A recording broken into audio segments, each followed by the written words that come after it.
privilege for us to be with you. We're from the Concerned Young People of South Africa, and we visit many schools. We have reached over 1 million learners already, and tonight we want to speak to you about alcohol abuse. It's a very real thing happening in our country. We can say South Africa at the moment is at a tipping point regarding education and also drug addiction amongst youth especially.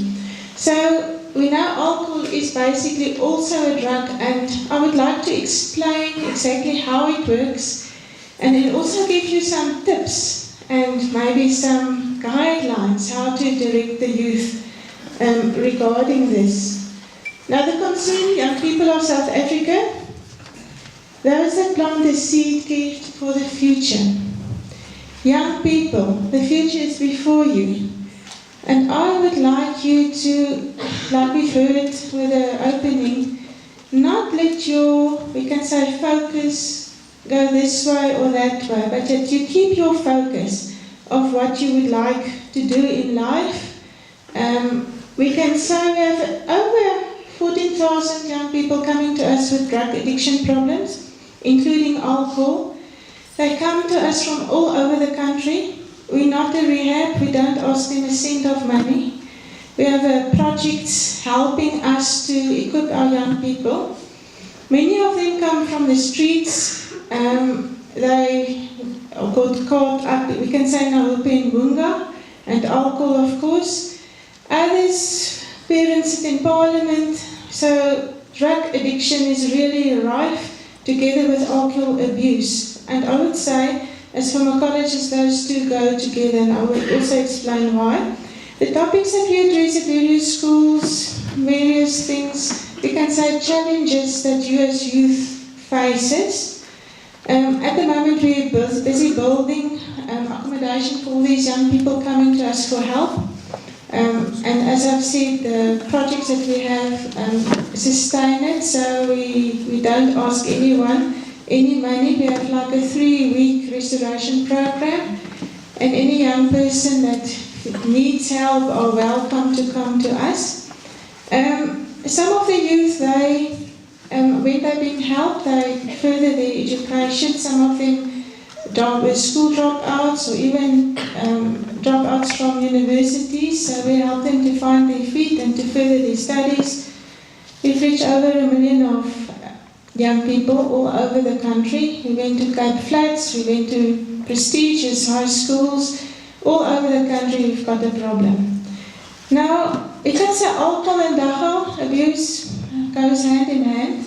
Now, just to give you some information, what I found that's really breaking my heart is many times over the media we hear dagga is a plant, it's got medicinal value, you know, it's not harmful, and you can try it. But that is not the truth. When I speak about a medicinal value of dagga, marijuana, the doctors mean you can extract one molecule from the plant and use that maybe as a medicine. Definitely not the whole plant, and especially for young people, high school, if you start to use dagga, you're actually damaging your brain, because at that part, we can say the high school time in your life, that's the time where your frontal brain starts to develop, and it disrupts that brain development totally. And many studies have shown there's a whole index movement of your IQ to a lower, a fall in IQ, whole index. So it's a big concern to me. There's few professionals that's also joining the fight to warn people about this.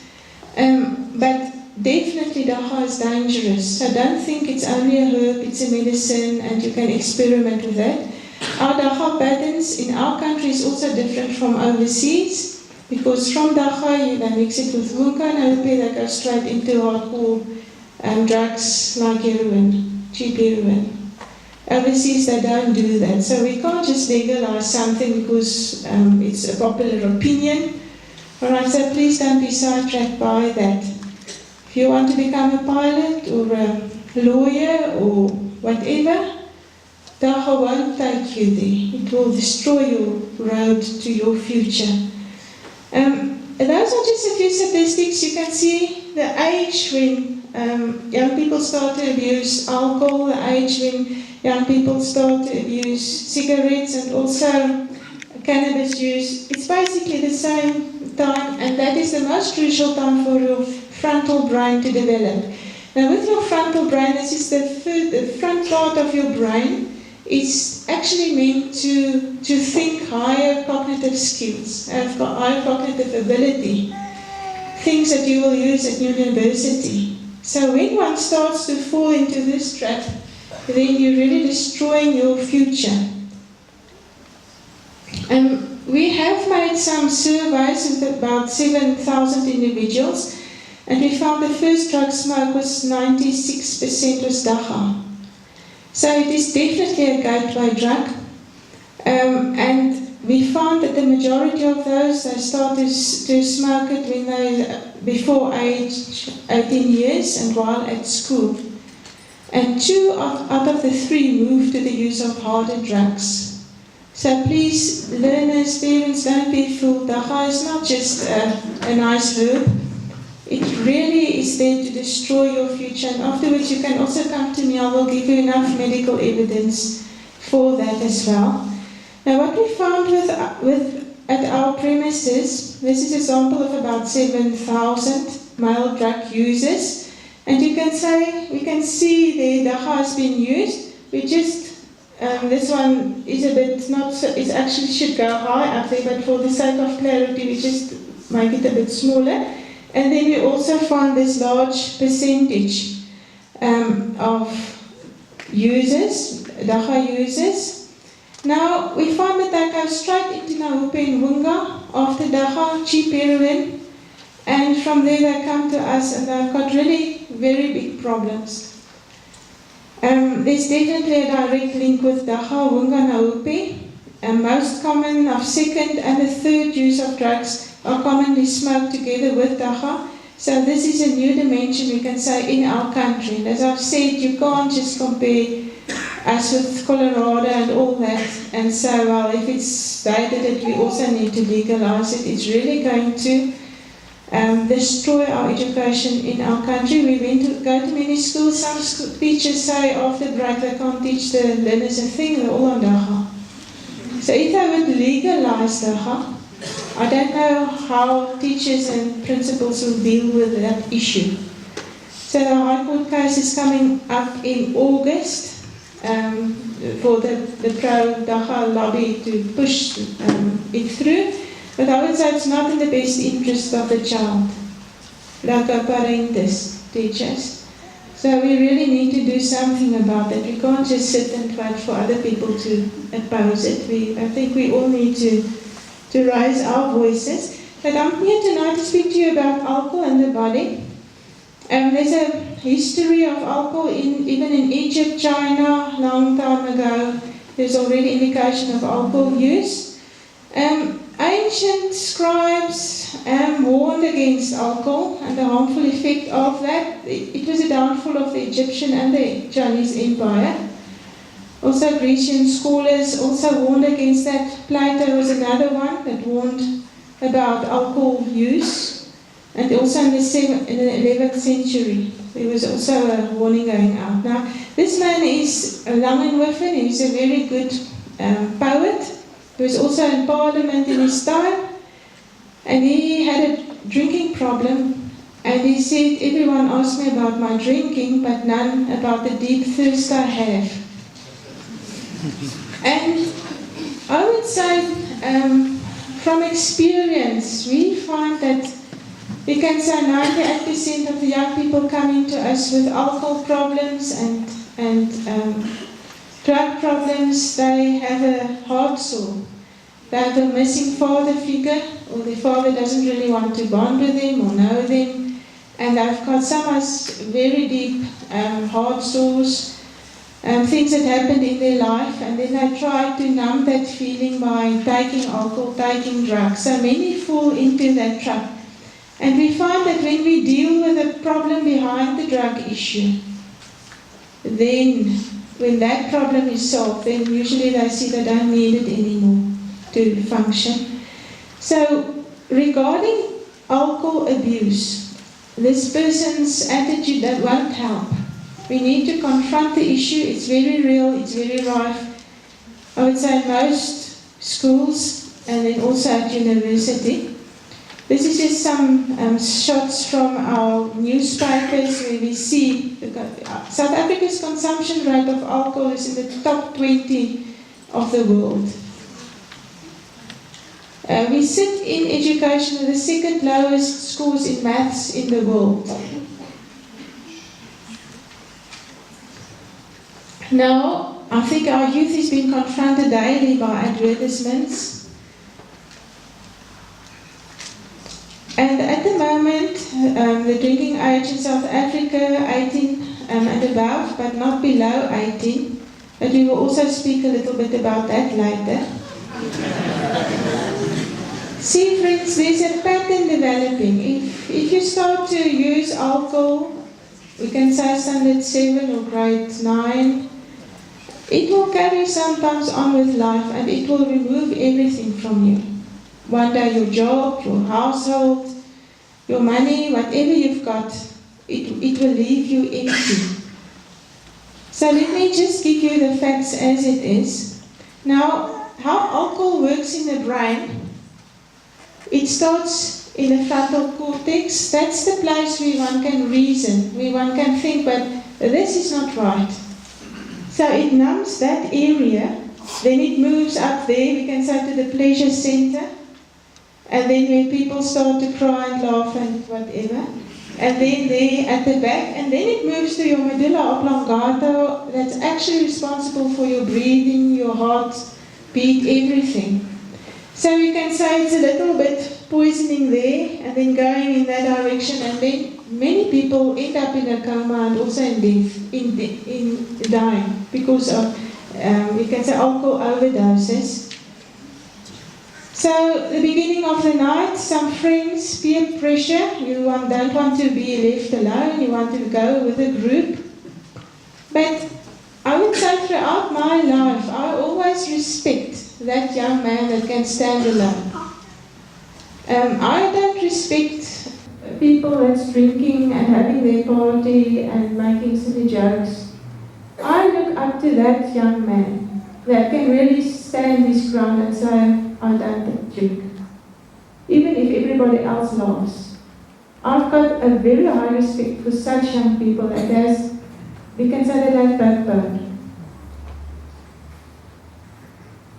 So it's been absorbed in the bloodstream, and the rate depends, we can say, on the concentration of the alcohol.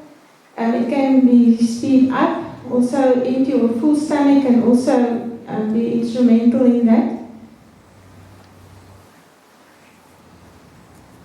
Now that is in the limbic area where things start to get funny. They start to lose their inhibitions. And I must say, when I was preparing this on the internet, from different photos, I was actually shocked to see what happens when a person is, we can say, a full-blown alcoholic. People, things are not funny when you wake up and you're half naked in a park somewhere, with pictures taken of you, and it's all over the internet. So young people, I would like to encourage you to make a decision tonight. Now that's the inhibition of the limbic system, as you can say, laughing, crying. I don't think it's very nice to laugh and cry and not to feel in control. It really doesn't make sense to me. And then afterwards to lose one's, you can say, balance, to be a laughing stock for other people, to take photos. And then in the end to wet oneself. It really, people, that I won't say that is really a man that walks in that road. It is, for me as a woman, I can say, quite silly. It doesn't make sense to have a person going with his drinking buddies to a pub and sit there the whole night, and it's all a waste of time, and then that person come home in an indecent way, undignified way. And then this one is especially when it actually starts to affect your breathing, heart rate, and also consciousness, where one can lose consciousness and actually destroying one's brain in the end. Now, I've spoken about, we can say, males, but for a lady to behave in an undignified way, to advertise oneself if one's not for sale, it's not professional. And it also doesn't make sense to me for a lady to behave unladylike, for everyone to see, whatever they want to see. And then, of course, the sobering up effect, waking up, and you've actually stole from today's happiness. You already stole for yesterday, and you feel even more depressed. That's also the effect in the parts of the brain, as you see. Now, some people use alcohol for stress release, as you can see there. But maybe you've got to work and it's so stressful, the work that you've got. You need to have that income at the end of the month, and maybe you don't have enough clients. Or maybe one's heart is just broken because the father is flirting with other women and one can't take that stress anymore. And then the bottle actually just adds to the stress in the end. So why not rather deal with that problem?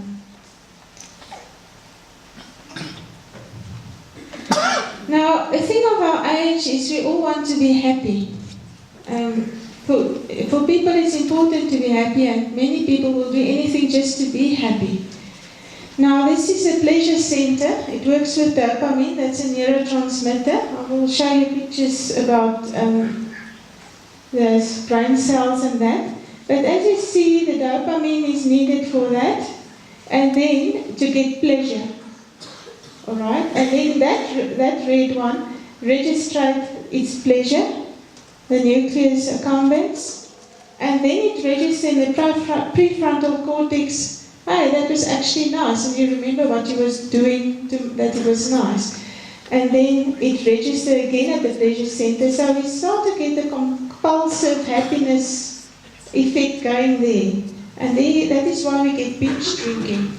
You think, well, I felt so happy having that drink. Now I'm going to do it again and again and again. And then that thing starts to circle. Now the problem is, when the dopamine receptor starts to be synthesized, so that happiness, that feeling with the first marijuana puff, isn't now so nice anymore.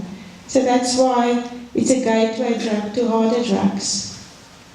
So many people are, we can say, running after pleasure. We are in a pleasure society where pleasure seems to be the main thing in the game. And we forgot about joy, what true joy is.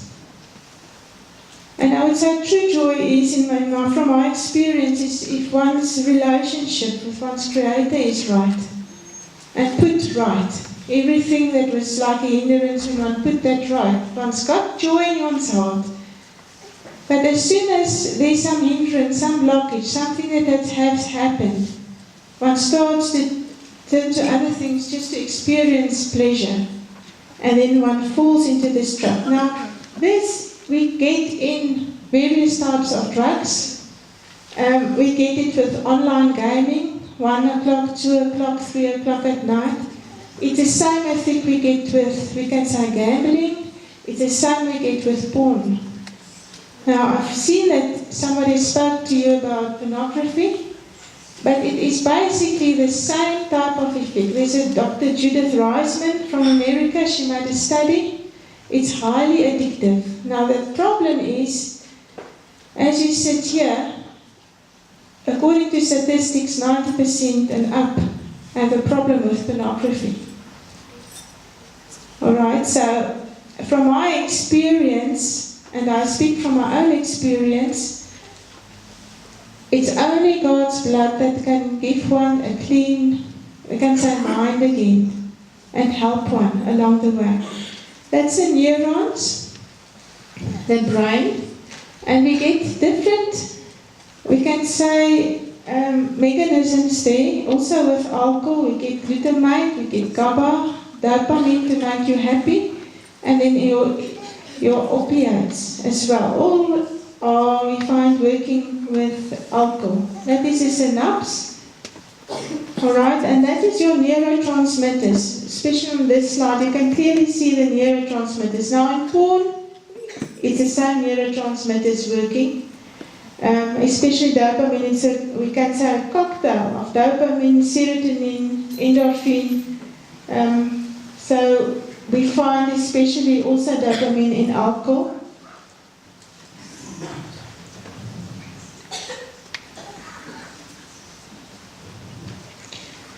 So these chemicals, these neurotransmitters, we can say are actually like keys, and they unlock certain feelings. There's also another dendrite. I'm going very quick because Uncle Slabbert will also mention some of his experience that he has. Now regarding alcohol and drugs, Professor David Nutt said alcohol is more harmful than heroin or crack when the overall dangers to the individual and society are considered. Now if we have a look at that slide, there you can see alcohol is the top of the list. It's the most harmful to yourself and others, even more than heroin, crack, cocaine, cannabis. It's quite high. That is damage that can take place. You can say in the esophagus, the brain, heart, liver, the intestines. And this is the morning after, the hangover. Where one thinks, well, I will never do it again. So one has actually stolen from the next day's happiness. And mixing drugs with alcohol. Now as a pharmacist, we get that many times where sleeping tablets, the antidepressants are mixed with alcohol as well.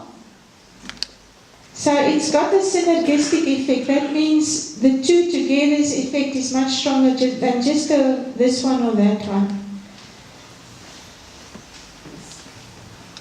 This is the difference in liver, healthy liver, and that's one that's been damaged by alcohol.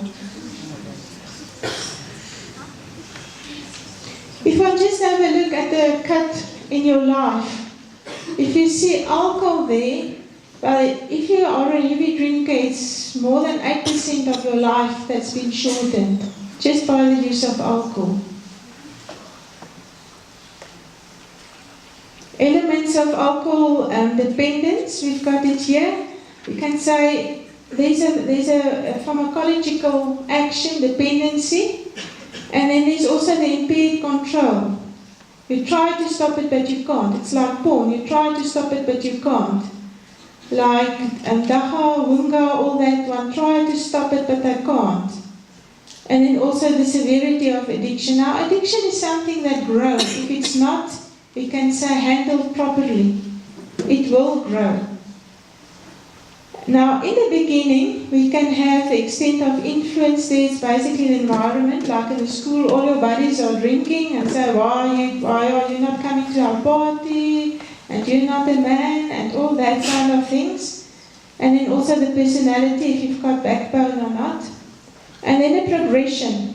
Now, as you see, the pharmacological effect takes over, and in the end, one's so dependent because your brain now demands this alcohol just to look sort of normal and behave sort of normal.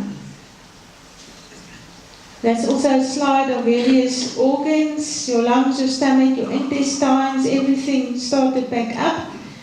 Studies on teen drinking, a 15-year-old male non-drinker, brain activity, and a 15-year-old male heavy drinker.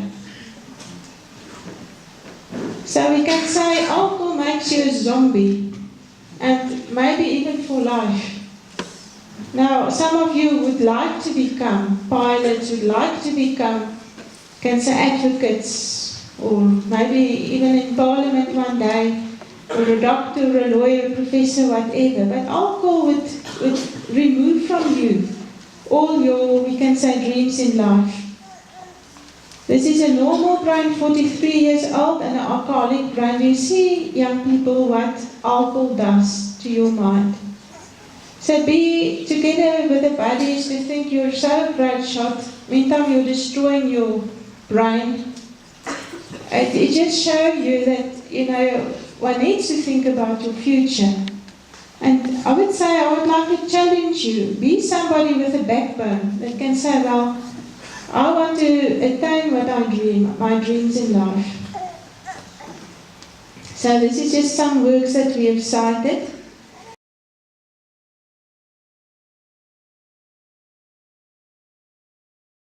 Now this is our helpline. We are a youth organization, basically run by young people. We believe in second chances. We know many times we come to schools, we can say the silent cries of young people. Some have very deep problems, and we help you to cope with that problem. We give you guidelines, we help you, we are along with you all the way. We don't push anyone aside coming to us. We have even some people from Durban walking all the way into KwaZulu in the inlands, about 2 hours drive away, walking all the way for 3-4 days, getting to us with maybe just the shoes on their feet. And as I've said, sometimes we get these huge black cars with blue lights dropping their child there for help. We don't treat anyone different than another. But young people, your life is important. Our country is really at the tipping edge. And the future is at your hand, what you're going to do. Are you going with a stream and destroy your own life and future? Or are you going to choose what is right? Now, it happens sometimes in life that one goes through difficulties. We speak about baggage, that one carries things that have happened in the past, and sometimes it hurts you too much. And that's why one flees to your friends and drink and whatever, booze or whatever. But why not rid yourself from that baggage? I myself, I can testify to that I have carried big baggage in my life, and I was so depressed I didn't even want to open the curtains.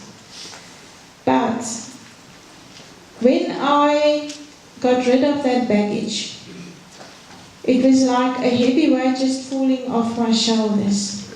And I never realized I was so busy dragging this heavy baggage all around wherever I went. And that is what we are for. We've got the email address, we've got the website, we've got the telephone number. We do everything free of charge. We're not into a money-making business. We like to invest in your future so that you will have a bright future. Thank you.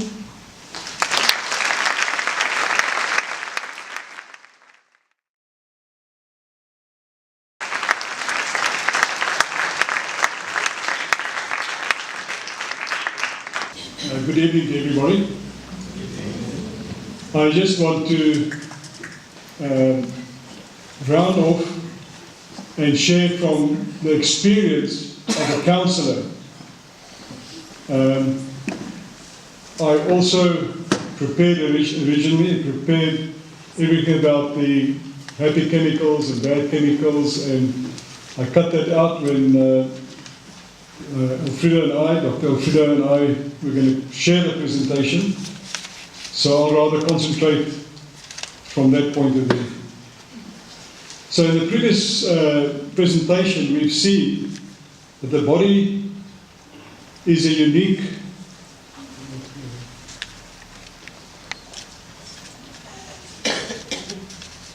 the body is very unique, and the brain of a person is very unique. We've seen that there are chemicals and thoughts that work together. Now, it's important to know that the balance of these chemicals, and there are happy chemicals and there are what we call sad chemicals. I'm not going to mention the names of them, but when you, for example, laugh and you're happy, those chemicals come through, but if you run into danger and you see you must protect yourself, the bad chemical, what we call the bad chemical, will immediately allow your brain to take action, to think, and to avoid the danger. But what I thought to just mention is that you are not a slave of your chemicals. The front lobe that we've heard about in the brain is the brake of the brain that controls the desires coming from the limbic system. It is there that principle and morality can choose to override the feeling of nature that wants to act in unpredictable ways. We have the front lobe as our protection. That is the brake where I can decide whether the moral laws that I covered or that I've been taught can come into operation, or whether I'm just going to let go. Now, when mankind starts interfering with the balance of these chemicals, we are then going into a dangerous field. And drugs and alcohol is exactly that, interfering. Now, I want to draw an analogy. It's like driving a motor car down a very steep hill. And you are aware that some motor cars, the brakes might not work so well. But you're also aware, and if I take youth, of all youth that use alcohol in their teenage years, 20% become alcoholics. Now, you know that the car that you're driving in the brakes might fail, because 20% of cars' brakes fail. But you're driving in a car and you don't know whether this car's brakes are going to fail or not. And you're going down this very steep descent. That's the analogy. If I start using alcohol, I never know whether I'm going to become addicted or not. There's a lot to be said about that. I'll leave my notes with Ma'am Base if you want to go and read more about that. But just to finish off, our time is running out. People are prepared to take the risk, but by the time they become aware that the warning signs of alcoholism is there, it's usually too late to stop without help. In other words, your desires override your rational thinking if the chemicals start going out of balance. Because when you're drinking, you are now supplementing the chemicals with alcohol that makes them happy. It's not always easy to see when your drinking has crossed the line from moderate or social use to problem drinking. And this is the biggest danger of alcohol. Through the years, it's been a social drink, if I can put it that way. And people socialize with it. And so we don't see alcohol as the danger that it really is. But if you consume alcohol and to cope with difficulties or to avoid feelings of bad feelings, you're in a potential dangerous territory. Alcoholism and alcohol abuse can sneak up on a person, and that's the big problem. You don't know, it's unpredictable how far you're going to go. Now, teenagers at risk. We've heard about the neocortex. Now, that's the part of the brain right in the middle, towards the bottom. This brain, neocortex of the brain and its connections to the limbic system allows for mother-child bond. Oxytocin is the bonding or trusting chemical. All young people need that. Only reptiles don't have that. They will gobble up their little ones after crocodiles' eggs have been hatched, for example. And all young people need that bonding. And if they do not find it with their parents, they will most probably find it with their peers that do not necessarily have the healthy influence on them. and they easily fall prey to alcohol or other drugs. In our counselling with young people, we often find that they are hurt and stressed because they do not experience the attention, the closeness, and the love that they long for and want to get in their parents. And we call it peer pressure. There is peer pressure, but we find that there's death as a cause. And if I can say from counselling in my experience, the biggest cause is that there's the relationship at home. Typically, mother and father are both working, come back exhausted from work. They spend time with each other, maybe enjoying what they call a sundowner, excluding the children, not giving the children quality time. Sometimes young people will say, I fear to go home in the extreme cases, and unfortunately there are quite a few extreme cases.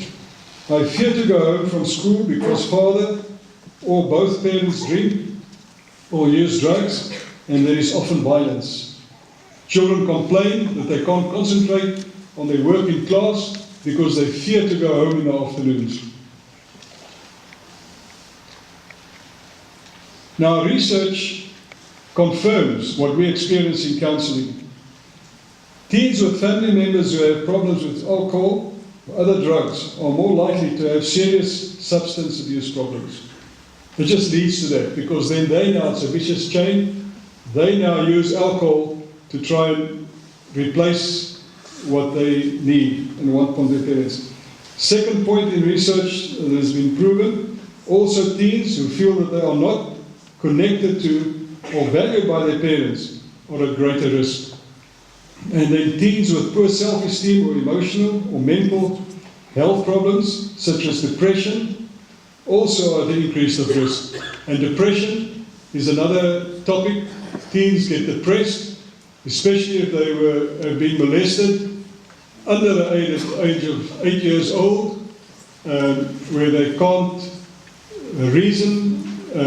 There's a whole logic behind that, a scientific reason, but they grow up, and when they become teens, they don't know what's wrong, but they continually go through depression. The part of counselling that I covered the most is to guide parents in their child upbringing and their relationship with their children. Because us as counsellors, we often say we don't have a youth problem, we've got a parent problem. Now, the prevention is better than cure has always been true. And as from a young age, if us as parents really sit down and get information and see exactly what and how to bring up my child, we'll avoid many of these problems. By the time a child or a youngster enters adolescence and starts showing behavioral problems, it's very difficult to start correcting that.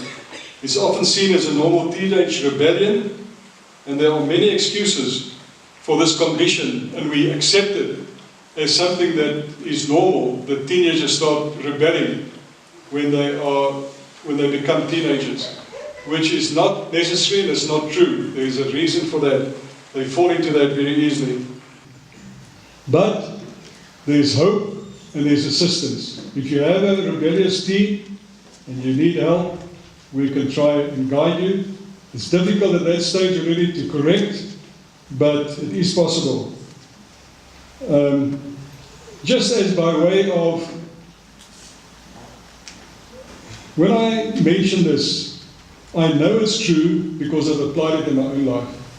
I've got 2 daughters, of which one is here helping me, and I'm thankful that these 2 daughters have never put their lips to any abusive substance or had any harmonious relationships. And they just love life, they enjoy life, they're a pleasure to us as parents. And they never went through any teenage rebellion. We're just a very happy home.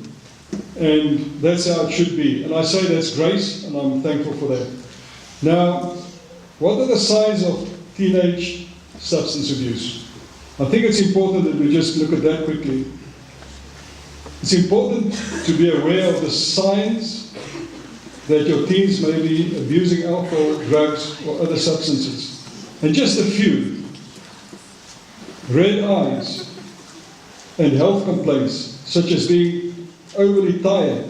If your teen often uses over-the-counter eye drops, he or she may be trying to cover up red eyes caused by smoking dagga. But I must say immediately, obviously there is something like hay fever that also gives you red eyes, you need drops for. But so don't just count on your child now.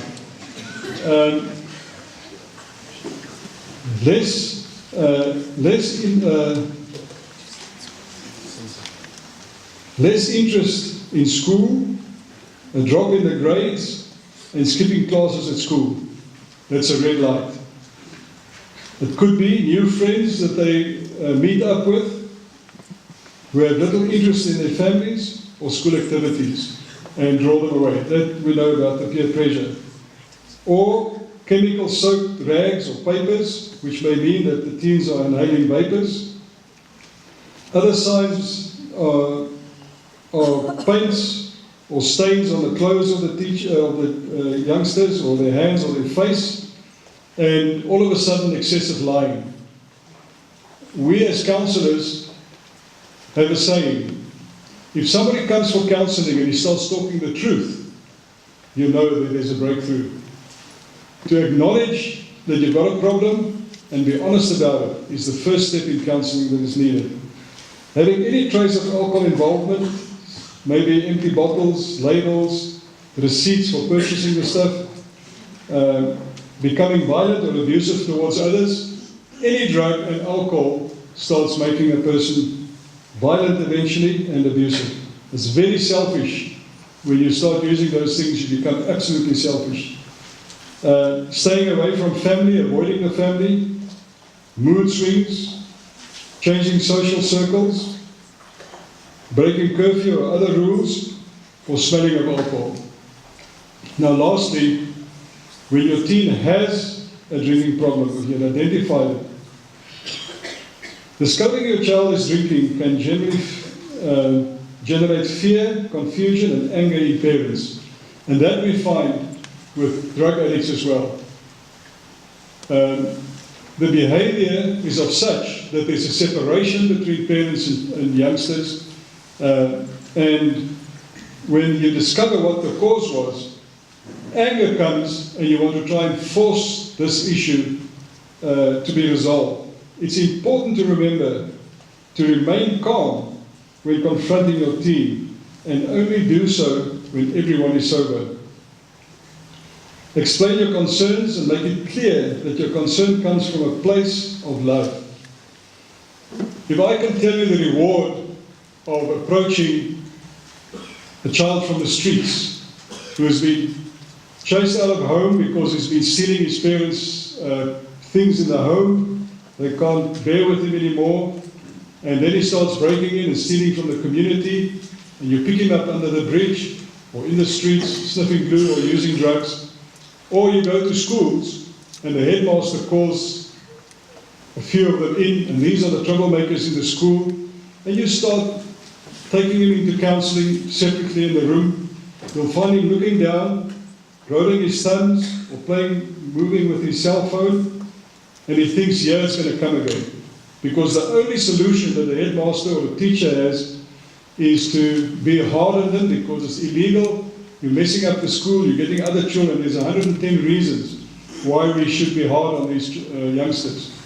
But if you start reaching out in love, and you start speaking, and you say, I understand where you are, I understand where you come from.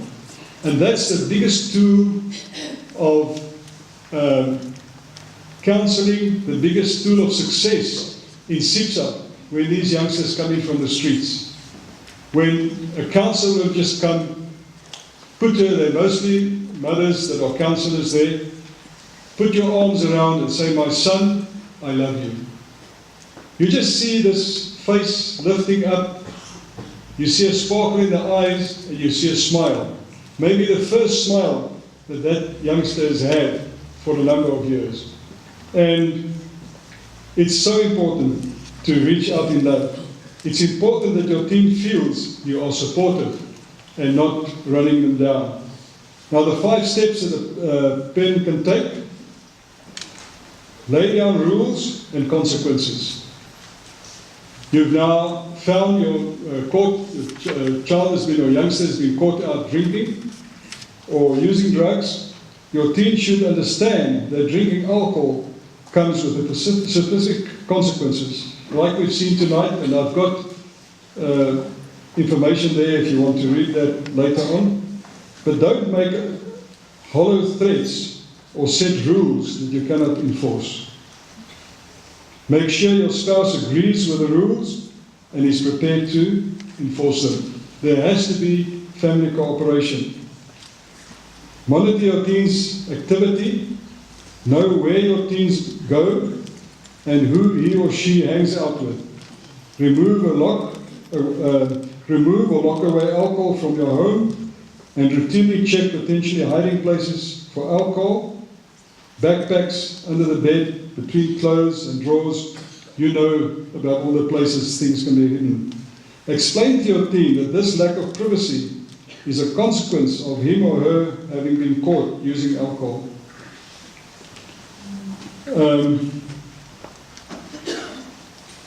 Encourage other interests and social activities, specifically ones which you can participate in with the child. We need to make friends.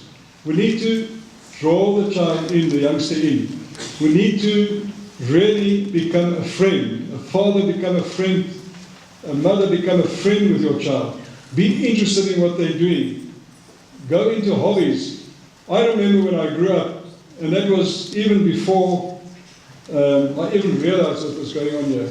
My father had built a boat, and we had pleasure, and a lawyer friend of his came crying one day and said, "I've lost my 2 sons. I've realized they're drinking, they're going to wild parties, there's separation between us, and I've come to my senses to do something with my boys and win them back."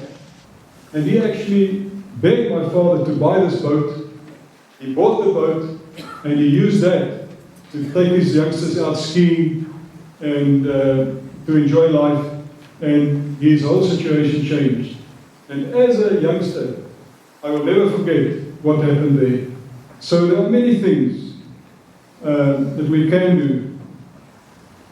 Exposing your teens to healthy hobbies and activities such as team sports, scouts, and after-school clubs. My father was a Second World War pilot. He liked building model aircrafts and flying them, and he got me interested in it, and we could do that together. Talk to your child about underlying issues. Ask them, what is it that's bothering you? Just a peep on a bit of advice. What I did with my children, and also advise people with young children, before the child goes to bed, let's have it with us to read something to them, most probably out of the children's Bible, and say a prayer and let them go to bed. But put another edge on that. Ask your youngster what made him or her happy during the day. Let them open up. And then in a very subtle way, ask them, was there anything during the day that made you sad? Let them share what happened their day to them. They immediately know, here's a friend, and you build trust with your child. That trust goes all the way through. And when the child gets into problems, there's been a temptation or a slip, or maybe used something that they shouldn't have, or you'll always know the child has the liberty to come to you, and you've got that trust right from the beginning. And it coincides, going back to how the body has been created, how we've got a balance between our happy and pleasant and sad chemicals. And then get outside help. You don't have to go it alone. Teenagers often rebel against their parents, but if they hear the same information from a different authority figure, they may be more inclined to listen. And we are here to help you. I'm not in KwaZulu-Natal, where Dr. Frida comes from. I'm in Gauteng. There are my details.